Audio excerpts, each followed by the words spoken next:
तो अपन पढ़ रहे थे इलेक्ट्रिसिटी या विद्युतिकी। उसका अपन एक आज लास्ट टॉपिक है जो करने जा रहे हैं, जिसका नाम है विद्युत ऊर्जा का, ठीक है, विद्युत धारा का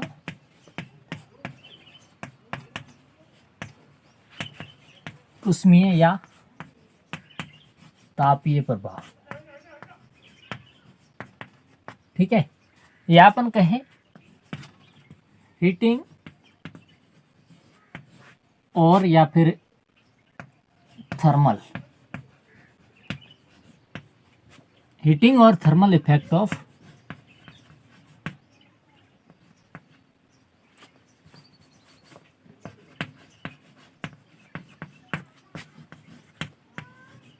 इलेक्ट्रिक करंट।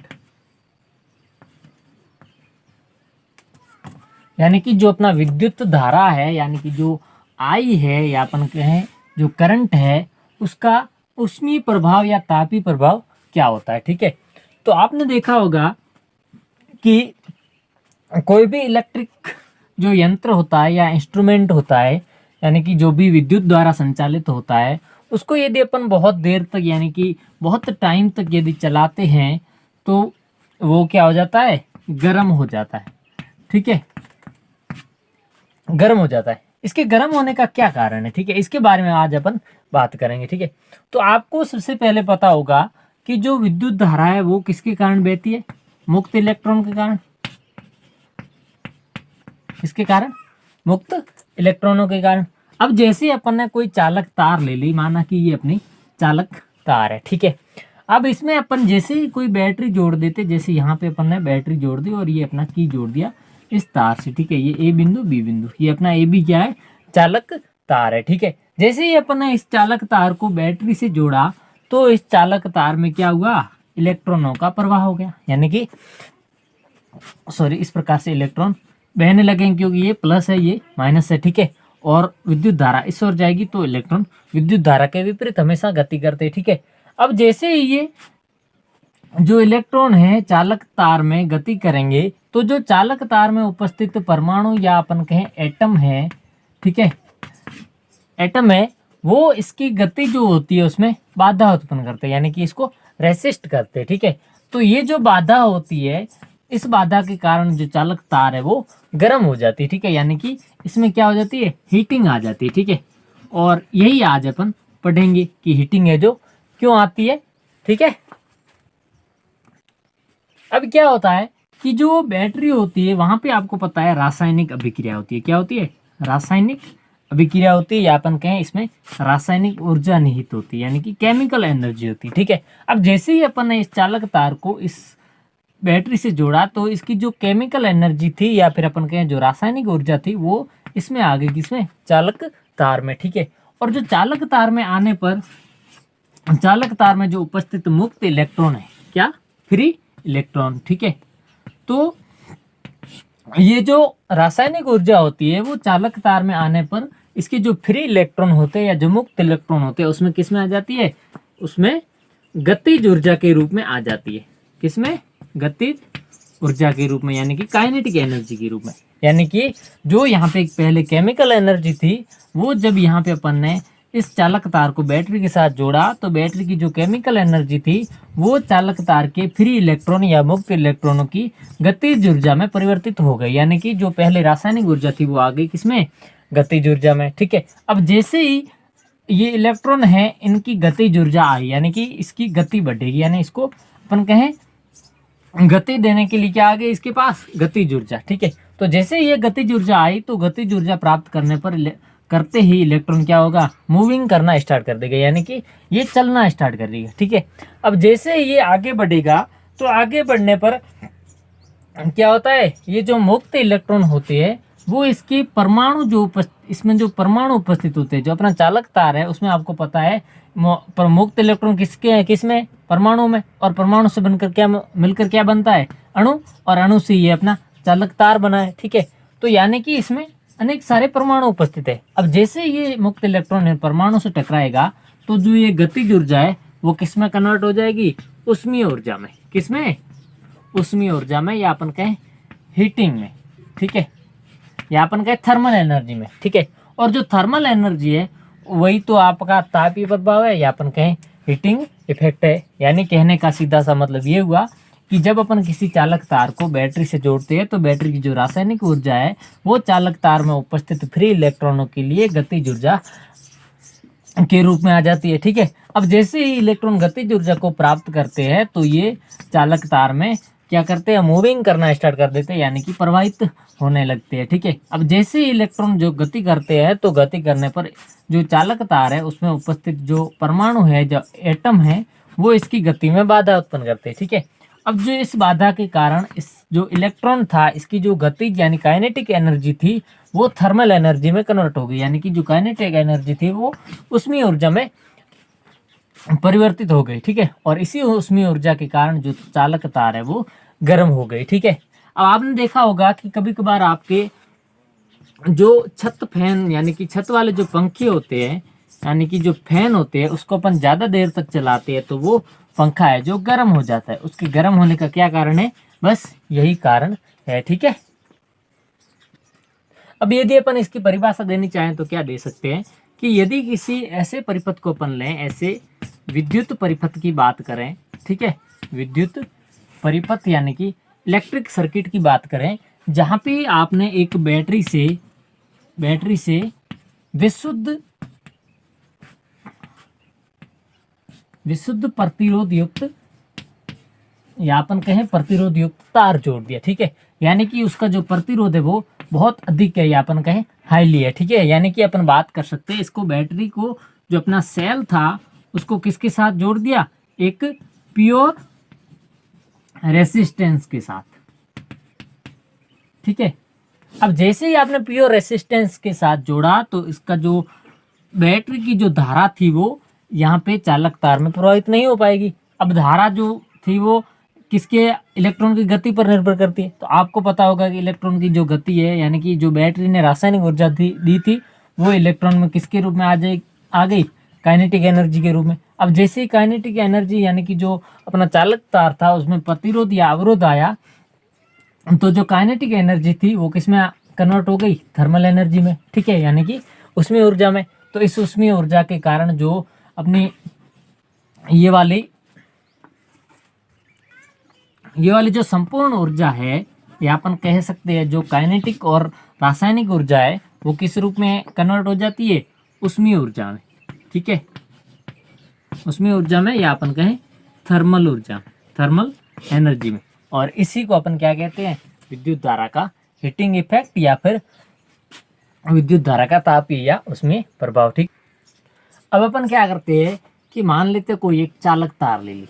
ठीक है, यहाँ पे चालक तार ले ली और इसमें अपन ने जो Q आवेश प्रवाहित कर दिया, Q आवेश प्रवाहित करवाया और इस Q आवेश को कितने समय के लिए, T समय के लिए प्रवाहित करवाया। और यहाँ पे इसमें जो धारा बह रही है या अपन कहें जो करंट है वो कितना है, I है।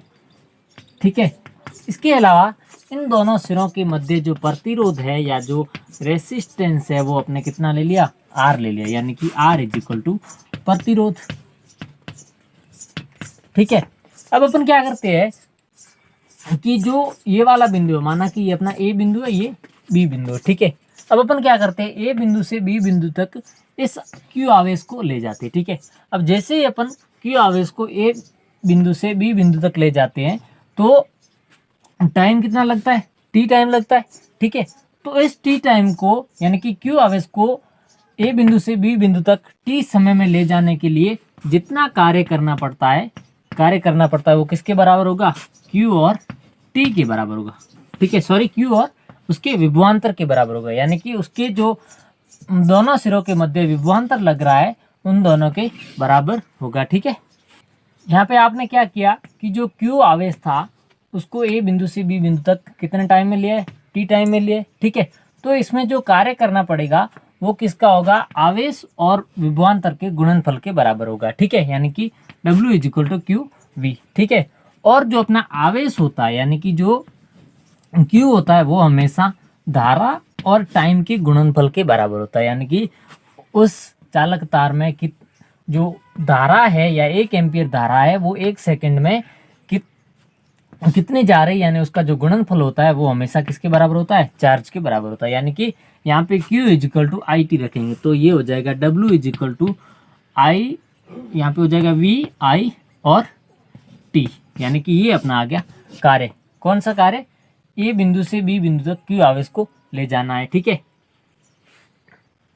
अब ये जो कार्य है ये एक प्रकार से क्या हो गई, ऊर्जा हो गई, यानी कि एनर्जी हो गई। ठीक है, और आपने कहा था कि जो स्रोत की एनर्जी होती है या जो ऊर्जा होती है वो संपूर्ण रूप से यदि हीटिंग में कन्वर्ट हो जाती है, किसमें, हीटिंग में या एच में, तो उसको अपन क्या कहते हैं, तापी प्रभाव कहते हैं। यानी कि ये हो जाएगा H is equal to V I T. ठीक है, H is equal to V I T. ठीक है, तो आपको पता है कि ओम के नियम से क्या होता है, ओम का नियम, ओम ने क्या कहा था कि V is equal to I R. ठीक है, V is equal to I R, तो यहाँ पे V का अपन मान रख देते तो ये हो जाएगा H is equal to I R into I T. ठीक है, यानी कि H is equal to I square R और T। तो ये इस प्रकार से अपना आ गया फॉर्मूला, जिसमें जो अपनी ऊष्मीय ऊर्जा या थर्मल एनर्जी जो H है वो आई स्क्वायर यानी कि धारा के वर्ग और प्रतिरोध और जो अपना टाइम था उसके गुणनफल के बराबर होगा। ठीक है, तो ये जो तीनों बातें हैं ये किसने बताई थी, जूल ने बताई थी। ठीक है, इसलिए इसको जूल का नियम भी कहते हैं। ठीक है, यानी कि ये किसका नियम है, जूल का तापन नियम कहलाता है। अब आप इस जूल के तापन नियम की यदि रेफरेंस में बात करना चाहें, यानी कि जूल के तापीय नियम, यदि इसकी ब्रीफ के बारे में यानी कि इसका जो विवरण है उसकी बात करें तो क्या हो जाएगा कि जो अपने पास ऊष्मीय ऊर्जा उत्पन्न हुई, जो ऊष्मीय ऊर्जा उत्पन्न हुई वो किसके बराबर होगी। ठीक है, नंबर एक, जो ऊष्मीय ऊर्जा उत्पन्न हुई वो उस चालक तार में प्रवाहित होने वाली धारा के वर्ग के समानुपाती होगी। यानी कि जो ऊष्मीय ऊर्जा है उसमें प्रवाहित होने वाली, यानी कि जो अपनी ऊष्मीय ऊर्जा है वो धारा के वर्ग के धारा के वर्ग के समानुपाती, यानी कि ऊष्मीय ऊर्जा चालक तार में प्रवाहित धारा यानी कि आई उसके वर्ग के समानुपाती है। यानी कि जो अपना H है या जो थर्मल एनर्जी है वो प्रोपोर्शनल टू किसकी है, आई स्क्वायर, यानी कि धारा के स्क्वायर के प्रोपोर्शनल है। ठीक है, इसी प्रकार दूसरी अपन बात करें तो जो ऊष्मीय ऊर्जा है वो उस चालक तार के प्रतिरोध के समानुपाती, यानी कि चालक समानुपाती, यानी कि चालक तार के प्रतिरोध के समानुपाती है। या अपन कहें जो अपना चालक तार था उससे जो ऊष्मीय ऊर्जा है वो यानी कि H किसके प्रोपोर्शनल है, उस चालक तार में जो अपना प्रतिरोध आ रहा है यानी अवरोध आ रहा है उसके समानुपाती है। ठीक है, अब इसने जूल ने एक और बात कही थी, तीसरी बात वो क्या थी कि जो चालक तार में से जो ऊष्मीय ऊर्जा निकल रही है वो कितने समय में धारा बह रही है यानी कि T समय उसके समानुपाती होता है। ठीक है, यानी कि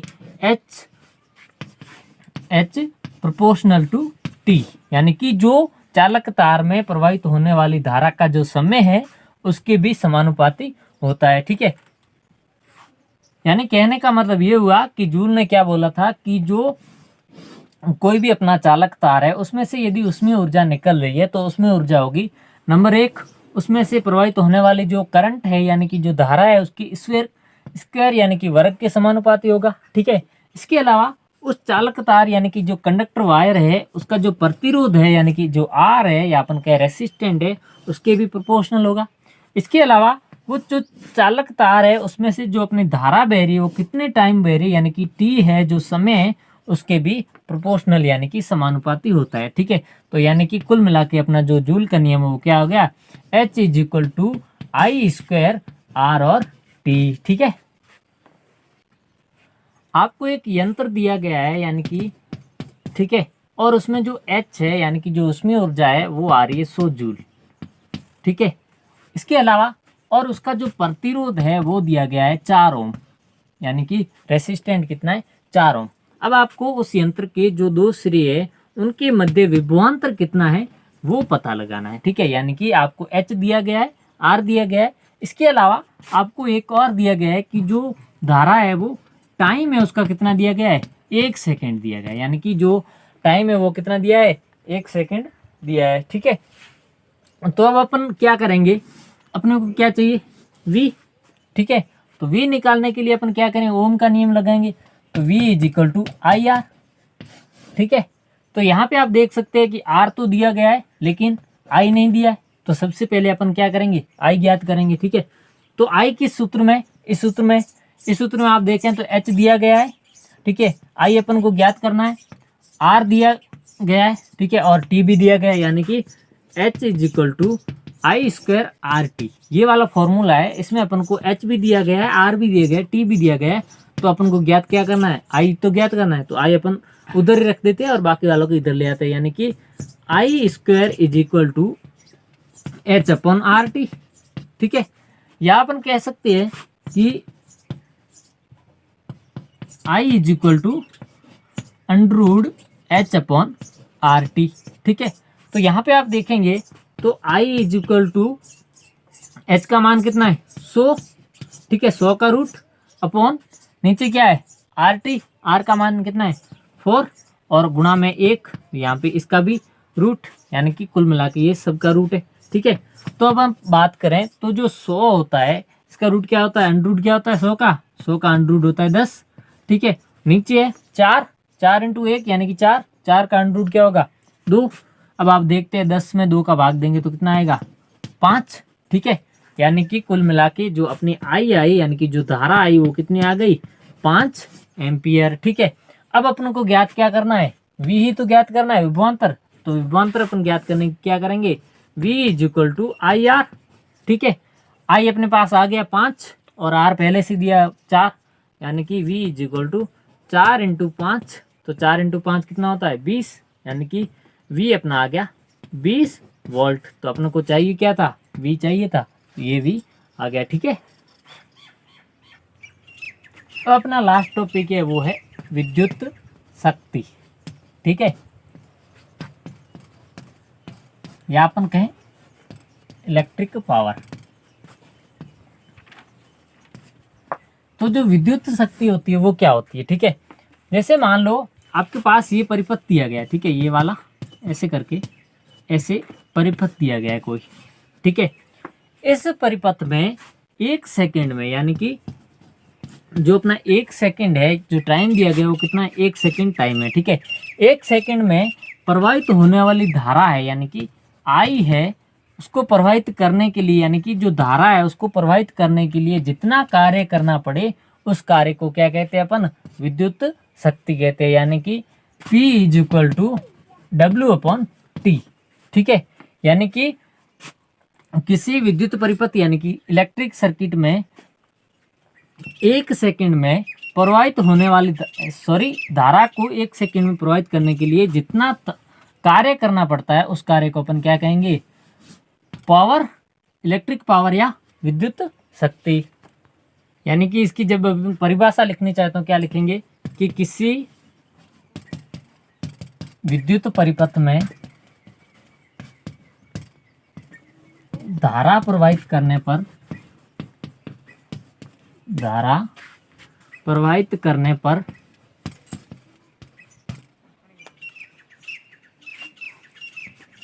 प्रति सेकेंड में किया गया जो कार्य है वो क्या कहलाता है, विद्युत शक्ति कहलाता है, ठीक है। यानी कि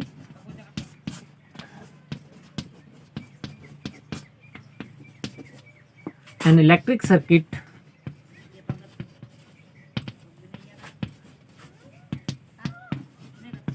for current flow, work done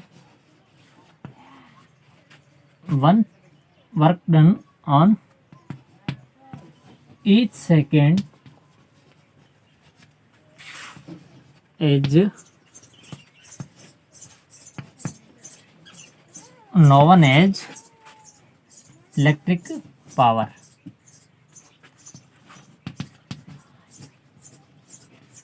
यानी कि जो प्रति सेकंड किया गया जो कार्य है उसको अपन क्या कहेंगे, विद्युत शक्ति कहेंगे। ठीक है, यानी कि अपने पास क्या आ गया, P यानी कि विद्युत शक्ति इज इक्वल टू W/T। ठीक है, और W का मात्रक क्या होता है, जूल, कार्य किस जूल, और जो टाइम होता है उसका सेकंड। ठीक है, यानी कि इसका जो विद्युत शक्ति है इसका मात्रक क्या होगा, जूल/सेकंड, या अपन इसको कहते हैं वाट। ठीक है, तो ये हो गया वाट किसका मात्रक है, विद्युत शक्ति का या इलेक्ट्रिक पावर का। ठीक है, अब आपने पीछे ही देखा था कि जो W होता है वो क्या होता है, W is equal to VIT। ये आपने यहाँ पे देखा था पीछे वाले, जहाँ पे अपन ने तापी प्रभाव की बात की थी। ठीक है, तो यहाँ पे हो जाएगा P is equal to W का मान रख देते हैं VIT/T। T से T कैंसिल आउट हो जाएगा, तो क्या बच जाएगा, P is equal to VI। ठीक है, या एक और फॉर्मूला है ओम के नियम से, V is equal to IR। इस V को अपन यहाँ रख देते हैं, तो ये हो जाएगा P is equal to I, एक तो ये है, एक वो स्क्वायर हो जाएगा, तो I²R।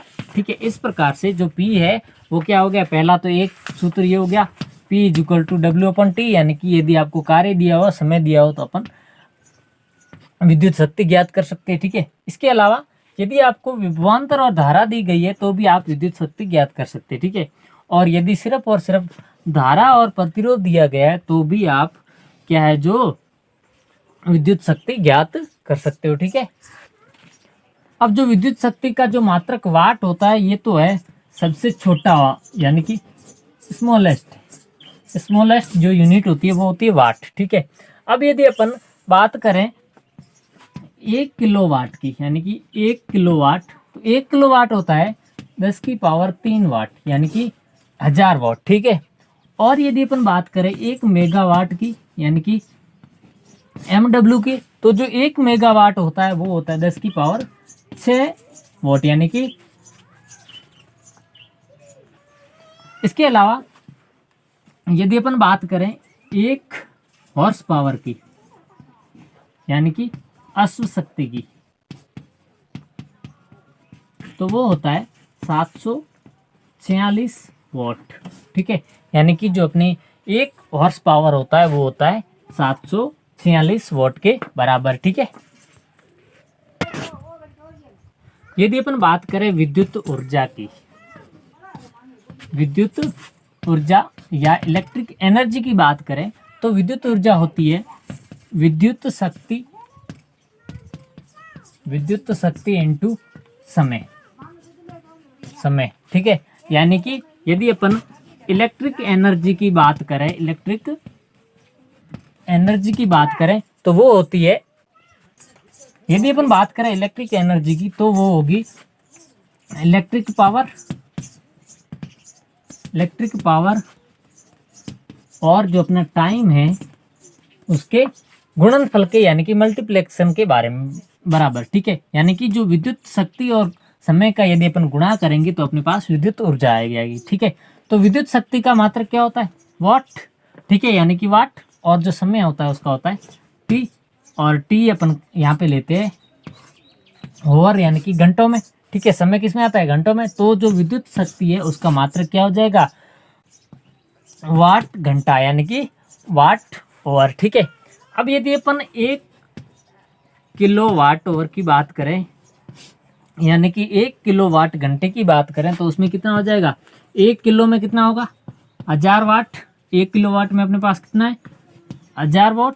ठीक है, इसके अलावा अपना जो आपको दिया गया अब H, ठीक है, यानी कि ओवर 1 घंटा, और 1 घंटे में अपने पास कितने सेकंड होंगे, 60 मिनट होंगे। ठीक है, और जो 60 मिनट होते हैं उन 60 मिनटों में भी कितने, 60 सेकंड होंगे, यानी कि 1 घंटे में 60 मिनट होंगे और 60 ही सेकेंड होंगे, यानी कि उन 60 मिनटों में 60 सेकेंड होंगे। ठीक है, तो यदि अपन इसको गुणा करेंगे तो क्या आ जाएगा, ये 1000 तो यहीं पे है, ठीक है, इनटू ये आ जाएगा आपका 3600।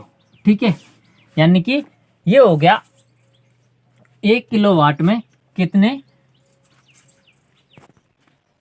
कितने जूल आएंगे। ठीक है, तो इसको यदि अपन और सरल करें तो क्या हो जाएगा, 3.6 इंटू 10 की पावर 6। क्योंकि अपन यदि इसको और भी आगे लिख सकते हैं कि 3 इंटू 10 की पावर 5, सॉरी 36 इंटू 10 की पावर 5। ठीक है, यदि अपन एक जीरो और बढ़ाना चाहे, यानी कि एक घात और बढ़ाना चाहे, तो इसको पॉइंट में लाएंगे तो 3.6 इंटू 10 की पावर 6 ये आएगा जूल। यानी कि 1 किलोवाट जूल में कितने, 1 किलोवाट और में कितने जूल होंगे, तो वो होंगे 3.6 इंटू 10 की पावर 6 जूल। ठीक है, अब जो अपना किलोवाट और आया, इसको अपन नॉर्मली यूनिट कहते हैं। यानी आपको पता होगा कि जैसे आता है कि कितने बिजली का यूनिट, कितने बिल का यूनिट, यानी कितने यूनिट का बिल आया, तो जो वो यूनिट होता है वो क्या होता है, किलोवाट ओवर, यानी कि जो अपनी विद्युत ऊर्जा है वो कितने। ठीक है, अब यदि अपन विद्युत ऊर्जा में खपत यूनिटों की बात करें, ई की बात करें, तो वो कितनी हो जाएगी, एक तो यहाँ पे आप विद्युत शक्ति पी किस में देखेंगे, वाट में।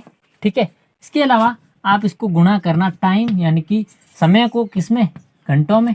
ठीक है, और इसके नीचे आप भाग देना 1000 का। ठीक है, तो ये आपका जो विद्युत खपत हुई है, यानी कि विद्युत ऊर्जा की खपत हुई है, वो आपको यूनिटों में बता देगी। ठीक है, ये फॉर्मूला है, वो अपन उस फॉर्मूले के द्वारा कितने यूनिट खर्च हुई वो बता सकते हैं। ठीक है,